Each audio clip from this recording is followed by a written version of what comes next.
My manipulative brother was stealing from our dying mom, so I exposed him and she kicked him out. He returned to steal from her again, so this time I called the cops, and that's when my mom revealed a disgusting secret about him. My mother was dying from lung cancer, and I remember walking in on my brother stealing her opioid patches which she needed for pain relief. I demanded to know what he was doing, and although he denied it at first, I kept pressing him until it eventually got too much for him, and he blurted out, "Fine, I am stealing them. And guess what? I do it every night. Each time she goes to bed, I walk in, kiss her forehead and say goodnight, mommy, then reach under her bed and steal a few more. Is that what you wanted to hear?" But that wasn't it. He even went as far as convincing our mom that she was misplacing her patches and helped her look for them. I asked him why, and he explained that he's selling them, as apparently he owes money to some really bad people. His logic was that mom will die anyway, so he may as well save his own life. According to him, it's what she would want. That was the moment I lost it and began yelling. I called him pathetic, a coward, a disgusting excuse for a son, and that's when the door swung open and our mom walked in. She looked weak and frail, and I knew that the truth would crush her at that moment. She started asking what was happening relentlessly. I stayed silent, but she demanded that I tell her. I looked around and quietly told her that Jake was stealing her patches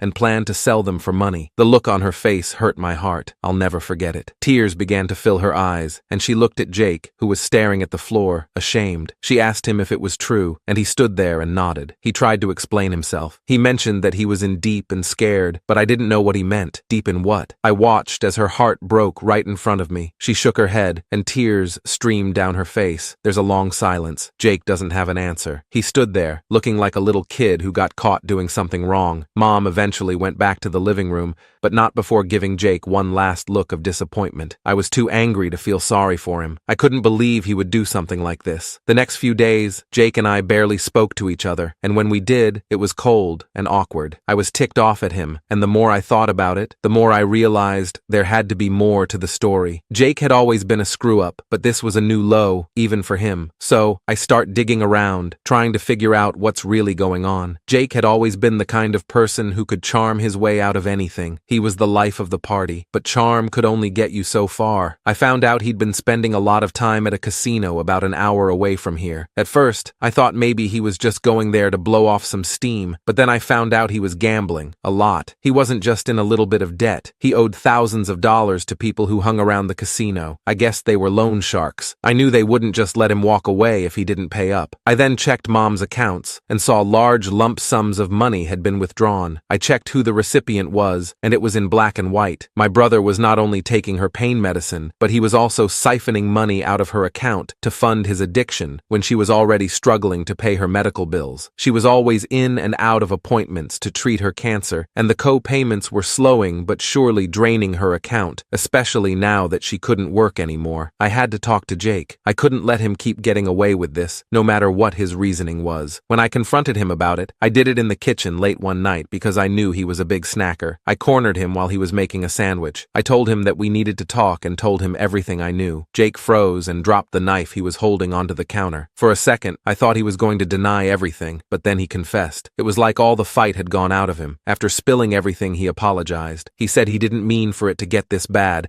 and thought he could handle his addiction, and now he didn't know what to do. He told me that they would end him if he didn't get them their money by next month. He slumped down into one of the chairs at the kitchen table and buried his face in his hands. I just stood there and stared at him. I wanted to feel sorry for him, but I couldn't. Not after what he did to Mom. I told him that he needed to leave. He couldn't stay here and keep stealing from Mom. Jake didn't argue. He just nodded, looking defeated. He packed up his things and left, and for a moment, I felt a small sense of relief. At least he wasn't here to cause any more trouble. But that relief didn't last long. Mom's health started getting worse. The cancer was spreading, and the patches weren't enough to keep the pain away anymore. She was in constant agony, and there was nothing I could do to help her. It crushed me watching her suffer like this. She asked me to forgive Jake, but I couldn't. Every time I thought about what he did, it made my blood boil. I tried to focus on taking care of Mom, but it was hard. The anger messed with my sanity. A few days later, I heard a noise in the house. It was late, and everyone should have been asleep. I got up and went to check, and I found Jake running around the house and throwing things in a bag. He threw any electronics he could find and all our valuables in his sack. After he rummaged through my stuff, he tried to steal more of Mom's things, jewelry, cash, anything he could get his hands on. I saw red. I grabbed him by the arm and yanked him away from the dresser. I yelled at him, and he said he was sorry and begged for one more chance. He said he needed the money that night, or he would be done for. I didn't care. I told him that I would call the police. He begged that I didn't, and said that the people he owned would come for us if I did. I almost believed him, but reached for my phone and dialed anyway. But before I can hit call, Mom's voice echoed down the hall. She used all the strength in her body to tell us to stop. She stood there, barely able to keep herself upright, her face twisted in pain. Seeing her like that, knowing how much she's suffering, broke something inside me. I had to protect her. I called the police, and they came and took Jake away. As they're dragging him out, he looks at me, betrayed. With Jake in jail, the house was quieter. Mom's condition felt like it was getting worse by the day. The doctors said there was nothing more they could do. I could see she was hanging on by a thread, and all I could do was try to make her as comfortable as possible. One afternoon, as I sat by Mom's bed, she said she wanted to spend a day together, just the two of us. I was surprised given how weak she had been lately, but she looked better that day. She looked energetic, and I hadn't seen her like that in so long. She wanted to visit some of my favorite places from when I was a kid, which we hadn't visited in years. We started the day at the old ice cream shop downtown, with worn-out booths and the bell that jingled when you walked in. The same lady who had served us when I was little was still behind the counter. Her face was more wrinkled, and her hair had turned gray. She handed us 2 scoops of our favorite flavors. We sat in our usual booth by the window, and for a moment it felt like I was 10 years old again, laughing with Mom as the ice cream dripped down the cone. Afterward, we drove to the park where I used to play as a kid. The swings were still there, but they looked smaller now. We walked along the path, and as we passed the old playground, memories of summer days filled with laughter and scraped knees came rushing back. After a successful day, we drove home, and I helped her into the living room. She took a deep breath and told me that she had news to tell me. She said the doctors said that the cancer was more aggressive than they had initially thought, and she didn't have much time left. I felt my heart sink. All the joy I felt during our day was sucked out of me. I tried to speak, but the words wouldn't come. She squeezed my hand and told me she needed to ask me something important. She wanted me to forgive Jake. She knew what he had done, but she didn't want to leave this world with her sons at odds. She said she understood how angry and hurt I was, but she asked me to try, for her sake, to let go and find a way to forgive him. It was her last wish, and the one thing she wanted more than anything else. She then asked me to forgive her. I asked for what? I told her that she hadn't done anything wrong to me, and I saw the tears form in her eyes. She said that she needed to come clean about my father. Our dad left us when I was 5, and Jake was 3. I didn't understand why he left, but I've hated him ever since. She confessed that he didn't leave us because he didn't love us. He left because he was in deep trouble since he had a gambling problem, just like Jake. She kicked him out to protect us from the people who were after him. I asked her why she didn't tell us, and she said that she didn't want us to feel like he had chosen his addiction over us. She then said she also didn't want us to worry. She thought if she kept it from us, we would grow up without the pain of him being there, and now she could see she was wrong. The weight of her words sunk in, and I realized that Jake was just following in our dad's footsteps. He was trapped in the same cycle of addiction, and Mom tried to protect us from it, but it was too late now. A few days later, Mom's health took a turn for the worse. I rushed her to the hospital, but it was clear that there was nothing more they could do. She passed away peacefully, but the loss felt unbearable. At her funeral, I stood there filled with anger and sadness. Jake was let out of jail to attend, and when I saw him, all the emotions I'd been holding back came rushing out. I told him I couldn't believe he had done this to her. He stole from our dying mother. Jake looked hollow. His eyes were glossed over. He tried to apologize and explain that he learned his lesson, but I couldn't hear it. It hurt too bad. I told him I never wanted to see him again, and his face dropped even lower than before, but I didn't care. I turned my back on him and walked away. After the funeral, I decided to cut Jake out of my life for good. Weeks turned into months, and I tried to move on with my life, but it wasn't easy. Every time I closed my eyes, I saw Mom's face, the look of pain and betrayal when she found out what Jake had done. I tried to focus on anything that would keep my mind off what happened. I started seeing a therapist, hoping it will help me work through the anger and the pain. It helped a little, but there's still a part of me that couldn't let go of what Jake did. I couldn't forgive him, no matter how much I wanted to. I kept thinking about what Mom said, how Dad had the same problem, how she tried to protect us from it, but it didn't make it any easier to accept what happened. Jake tried to reach out to me a few times. He sent letters from jail. I read them, but I didn't respond. I knew he was sorry, but it didn't change what he did. Eventually, the letters stopped coming. I didn't know if he gave up on trying to make things right, or if he accepted that I didn't want anything to do with him. One day, I got a call from the warden at the prison where Jake was being held. He told me that Jake had been involved in a fight and that he was in the hospital. I hung up the phone, and for a long long time, I sat there staring at nothing. Part of me wanted to rush to the hospital to see if Jake was okay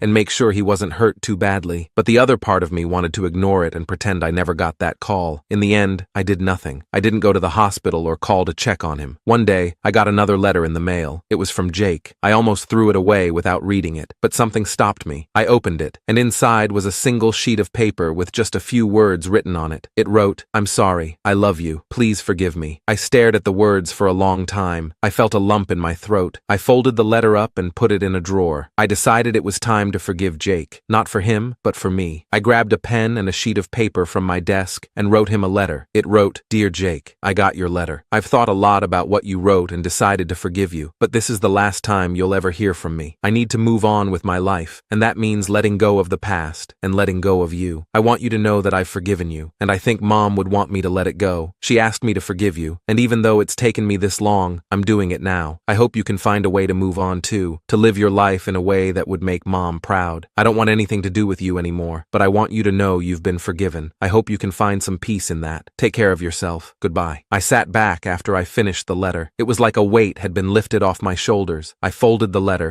slipped it into an envelope, and addressed it to Jake. As I sealed it, I knew that this was the end of the road for us. I mailed the letter the next day. After that, I tried to keep Jake out of my mind.